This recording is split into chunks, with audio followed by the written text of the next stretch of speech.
जय जगन्नाथ पिला माने साहित्यायन चैनल को समस्त स्वागत। आज चौतीसा गीति कवितार अवशिष्टांश पढ़ा।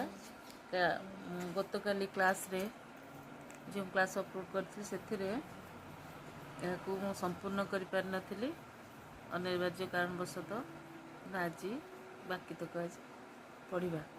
तेबे एथिरे हम पढ़िथिले चौतीसार प्रकारभेद, रचनाभित्तिक प्रकारभेद, नामकरण भित्तिक प्रकारभेद, तापरे विषयवस्तु भित्तिक, एमती तीन भागर जो विभक्त थिला ताको आमे पढ़िथिले। विषय वस्तु भित्तिक जो चौतीसा से आम देखी भक्तिमूलक चौतीसा, प्रीतिमूलक चौतीसा, पौराणिक चौतीसा, तत्वप्रधानमूलक चौतीसा आ विविध प्रसंग भित्तिक चौतीसा। यह व्यतीत आख्यानधर्मी चौतीसा भाव में आम बस्तादास कलसा चौतीसा, दनाई दासंकर कालियादन चौतीसा, भीम भोईंकर क्षितिमंडल चौतीसा, चौतीसा मधुचक्र, उपेन्द्र भंजन नीलाद्रीश चौतीसा, स्तुति बा प्रार्थनामूलक चौतीसा भाव में दीनकृष्ण दासंकर आत्रताण चौतीसा, आ कवि साधुक जगबंधु जनान प्रेममूलक चौतीसा, दीनकृष्ण दास अनुराग रत्नाकर चौतीसा, एभली विभिन्न प्रकार चौतीसा विषय आम जानी। देखा ओडिया चौतीसा रचना शैली कौन यही पर्यंत आम पढ़ी। तेज चौतीसा प्रत्येक पदर चरणर आद्य क रु क्ष व्यंजन वर्णाद्य आद्य क रु क्ष व्यंजन वर्ण व्यवहार होता है। क ख ग घ ये भाव में पद आरंभ होता है। शब्द विन्यास पर 34 गोटी पाद विशिष्ट गीत रचित होता है। केतक चौतीसा विभिन्न वृत्त रचित हो ताहार भिन्न भिन्न पाद होता है। जमती कि अच्युतानंद कालीदी मध्य कमल फुटी, विदग्ध कवि अभिमन्युकर दिन जन जनान चौतीसा, यही 34 पाद विशिष्ट गीति माने विशिष्ट गीति रचित होती। आउ केतक चौतीसा अच्छी जो टे व्यतिक्रम देखा मिलूँ। जमती कि प्रत्येक पादरे व्यंजन वर्ण मानकर मध्यरु एकाधिक व्यंजन वर्णाद्य शब्दर क्रमिकता देखाए। जमती कि बनवाली दासंकर गीति कविता ओडिशार जो चौतीसा रचनावली अच्छी ता भीतर क्षुद्रतम चौतीसा हूँ बनवाली दासंकर रचना।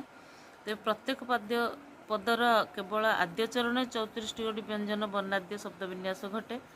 अर्थात ये वाक्यटी को बुझ पिला माने जे ओडिया चौतीसा रचना शैली रे जो 34 गोटी पाद देखा मिले चौतीसा भितर से पादर प्रथम वर्णाद्य अर्थात प्रथम वर्ण आद्य वर्ण वर्णाद्य माने आद्य वर्ण प्रथम वर्ण क तापरे क रु गोटे पाद, ख रु गोटे पाद, ग रु गोटे पाद, घ रु गोटे पाद, एमती हो 34 गोटी पद क ठारू क्ष व्यंजन वर्णाद्य थाई रचित होती। यहाँ हूँ ओडिया चौतीसार रचना शैली।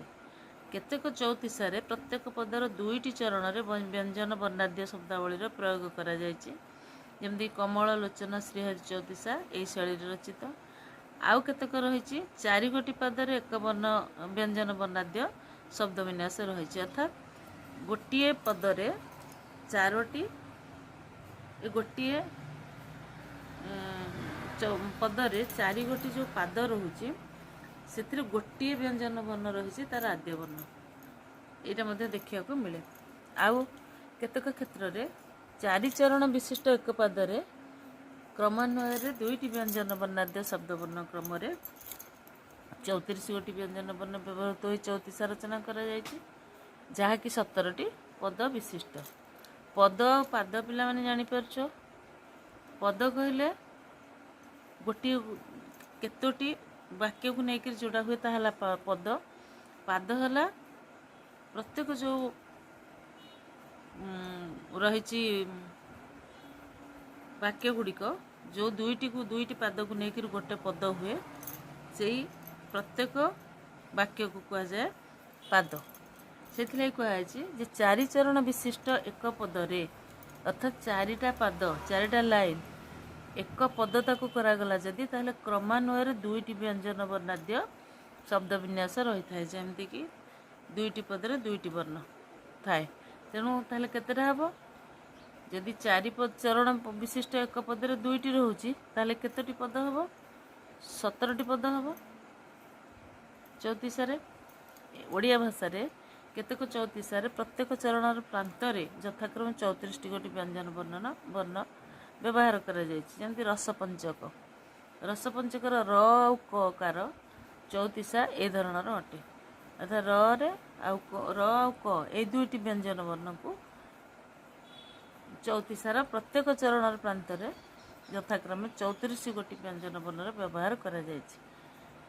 केतेक चौतीसार विभिन्न वृत्तर प्रयोग मध्य करायछि। जेमति कवि सम्राट उपेन्द्र भंजकर र स सकार पकार चौतीसा एवं क्षत्रिवरंकर सप्तराग चौतीसा को यार प्रकृष्ट उदाहरण भाव नि जाए। अर्थात भिन्न भिन्न वृत्तर यह प्रयोग करा जाए। तेज चरण मध्य वर्णक्रम रक्षित हुई केतेक चौतीसा रचित होती जमीक जदुनाथ सिंहकर चातुरी चौतीसा। अन्य केतेक चौतीसारे प्रत्येक पादर आद्य प्रांतरे वर्ण विन्यास करा जायते यथा वैद्यनाथ महादेव जनाणु चौतीसा। प्रत्येक पादर आद्य और प्रांतरे व्यंजन वर्ण विन्यास कराई माने आरंभ करा जाय शेषटार व्यंजन वर्ण थाए। सेटा से गोटे प्रकार चौतीसा। तापरे वर्णमालार विपरीत क्रमे खटारू क पर्यंत जोड़ा कही क्षरु क जाए जोड़ा को मेष युद्ध चौतीसा कह से चौतीसा ओडिया साहित्य प्रचलित। सन्थ कवि भीम भोई यह आरंभ करथिबा जणा जाए। भीम भोई एवं द्विज मोहन ए धरण चौतीसार रचयिता या ओलट चौतीसा कहुए। तापरे वर्णमालार प्रत्येक वर्ण क परे शेष वर्ण क्ष तत्पर द्वितीय वर्ण ख एवं 33 नंबर वर्ण ह यही क्रम प्रत्येक पादर आद्य वर्ण विन्यास करा जाए। केतेक चौतीसा रचित होती मेषयुद्ध चौतीसा नाम दि जाए।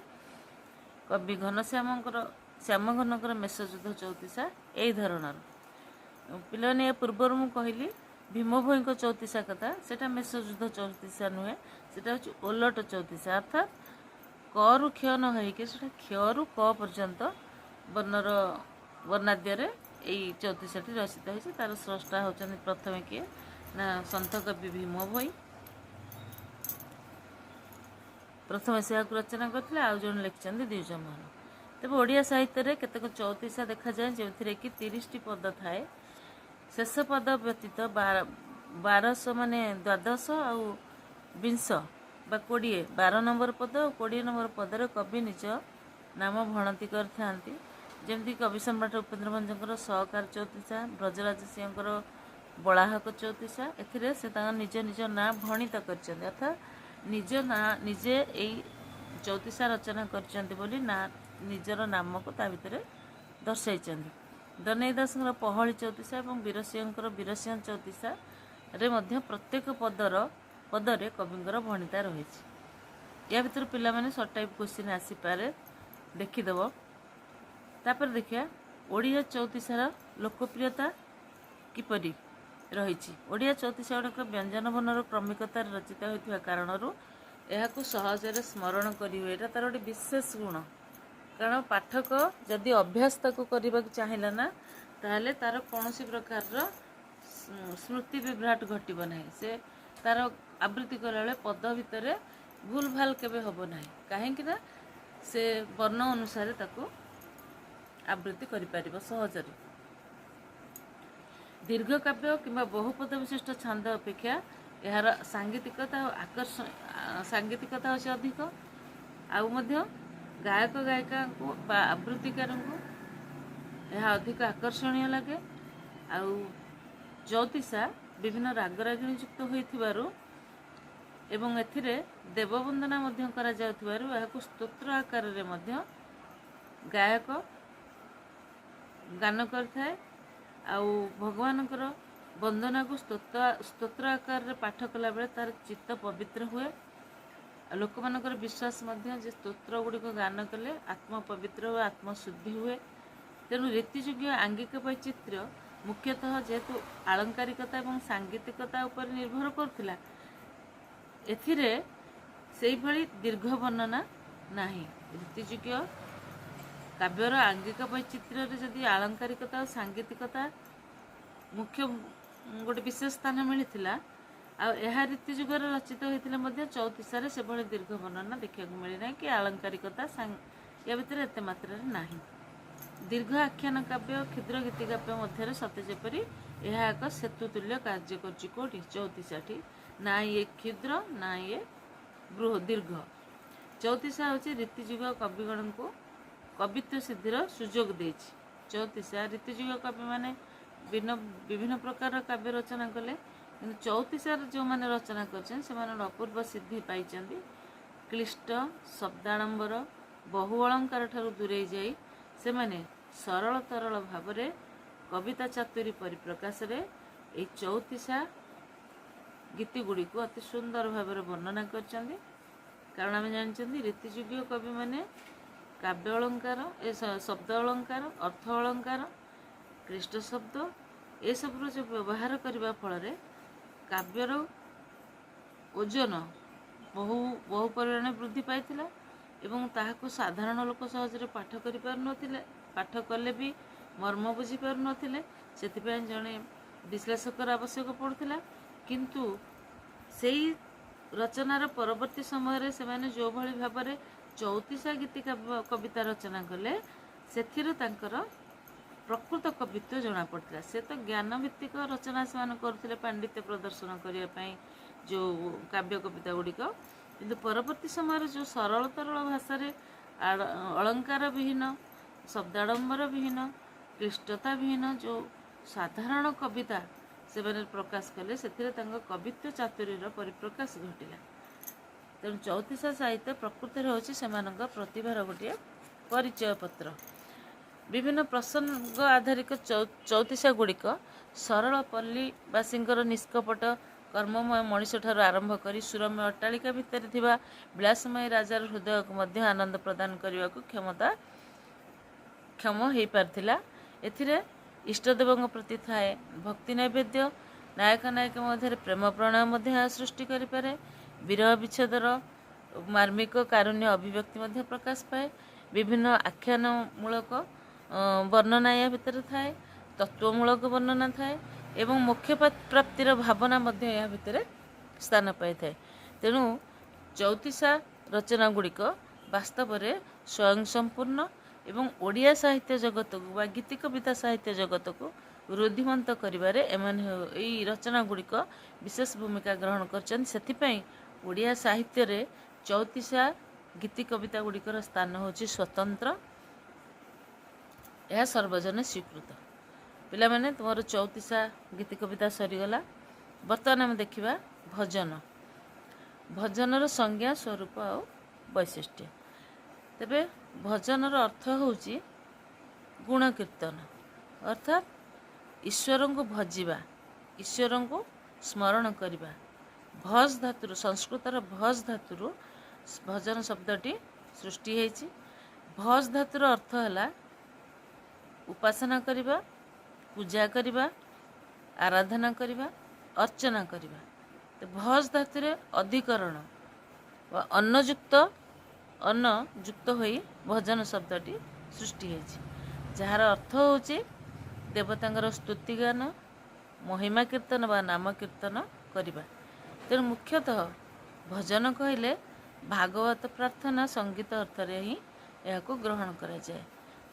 ପୂର୍ଣ୍ଣଚନ୍ଦ୍ର ଭାଷାକୋଷରେ ଏହାର ଅର୍ଥ ହେଉଛି ଆଧ୍ୟାତ୍ମିକ ଜୀବନ ସଙ୍ଗୀତ ହିଁ ଭଜନ। ମାନେ ପୂର୍ଣ୍ଣଚନ୍ଦ୍ର ଭାଷାକୋଷରେ ଭଜନ ଶବ୍ଦର ଅର୍ଥ ହେଉଛି ଆଧ୍ୟାତ୍ମିକ ଜୀବନ ସଙ୍ଗୀତ ହିଁ ହେଉଛି ଭଜନ। ସେମିତି ଶ୍ରୀରାମଚନ୍ଦ୍ର ବର୍ମା ତାଙ୍କ ପ୍ରାମାଣିକ ହିନ୍ଦୀ କୋଷରେ ଭଜନର ସଂଜ୍ଞା ପ୍ରଦାନ କରିଛନ୍ତି। ସେ କହିଛନ୍ତି ଯେ ଯେଉଁ ଗୀତରେ ଈଶ୍ୱର ବା ଦେବତାଙ୍କର ଗୁଣ ବା ସତ୍କର୍ମର ଶ୍ରଦ୍ଧାପୂର୍ଣ୍ଣ ବର୍ଣ୍ଣନା କରାଯାଏ, ତାହା ହିଁ ହେଉଛି ଭଜନ। ବଙ୍ଗଳା ବିଶ୍ୱକୋଷରେ ସେମିତି ବର୍ଣ୍ଣନା ଅଛି। ଭଜନର ସଂଜ୍ଞା ନିରୂପଣ କରାଯାଇଛି, ଯେମିତିକି ବୈଷ୍ଣବ ଦିଗରେ ଭଜନ ସାଧନାର ଏକଟି ଅଙ୍ଗ। ଦେବାଦିର ଉଦ୍ଦେଶ୍ୟ ଗୀତ ଏବଂ ସ୍ତବକେ ଭଜନ କହେ।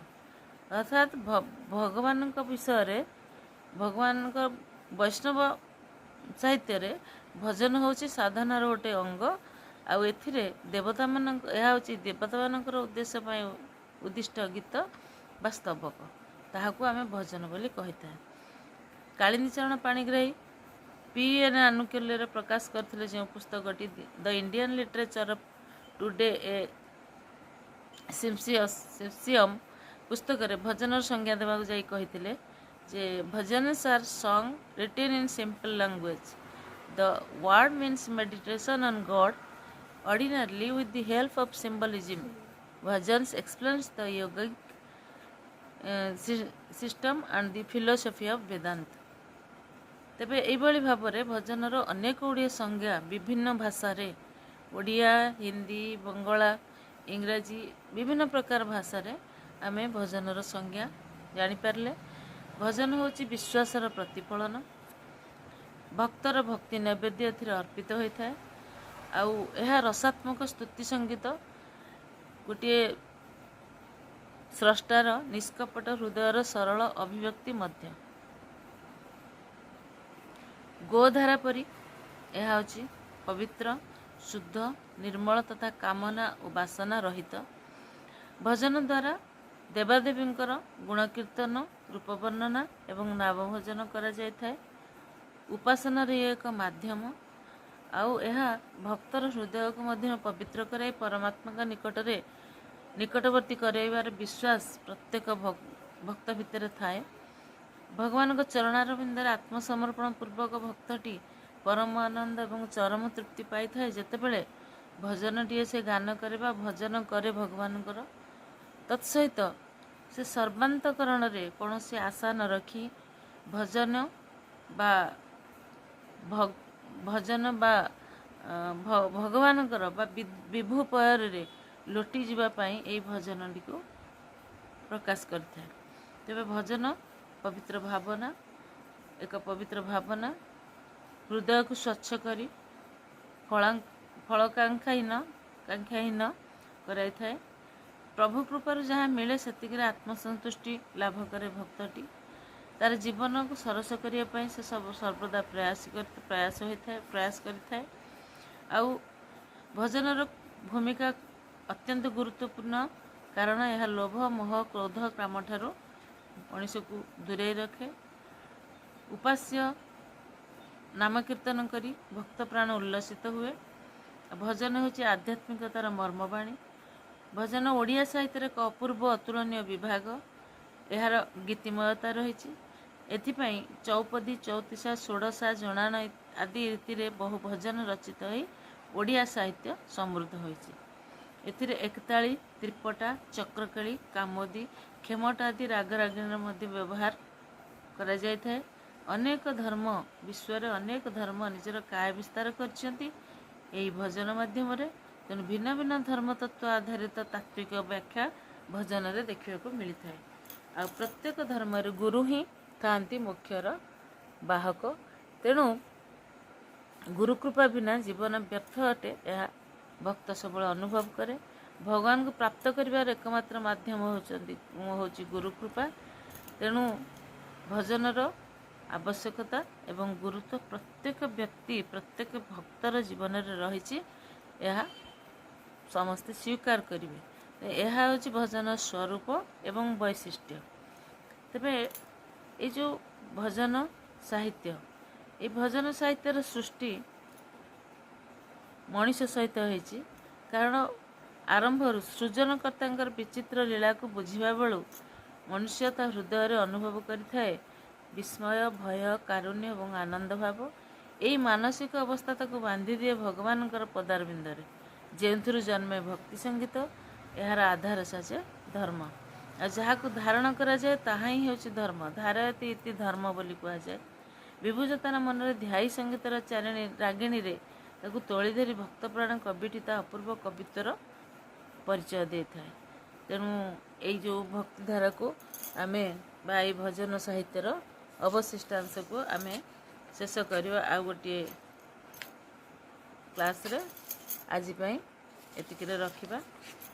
धन्यवाद।